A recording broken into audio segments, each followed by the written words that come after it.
આજ રોજ મુનશી મનુબરવાલા ચેરિટેબલ ટ્રસ્ટના કમ્પાઉન્ડમાં જે વૃક્ષારોપણનો કાર્યક્રમ રાખવામાં આવેલો છે. એક પેડ માં કે નામ અંતર્ગત વૃક્ષારોપણ કાર્યક્રમ કરવામાં આવ્યો છે.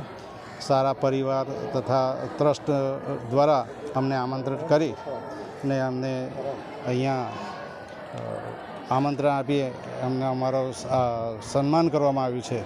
એ બદલ અમે સારા પરિવાર તથા ટ્રસ્ટ એનો અમે ખૂબ ખૂબ આભાર માનીએ છીએ અને સંકલ્પ લીધો છે કે દરેક બાર એક વૃક્ષ ઉછેર કરે અને વધુ વૃક્ષ વાવી પર્યાવરણનું જાળવણી કરે એ રીતે અમે સંકલ્પ લેવડાવ્યો છે.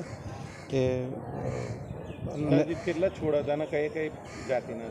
લગભગ 250 વૃક્ષો લાવ્યા હતા. એમાં સરગવા છે, પેલ્ટ્રોફોર્મ, બોરસલ્લી, સિંદુરી અને કણજી એવા અલગ અલગ જાતના વૃક્ષો અમે એમને આપેલા હતા અને અહીંયા લાવી અને વૃક્ષારોપણ કરવામાં આવેલ છે.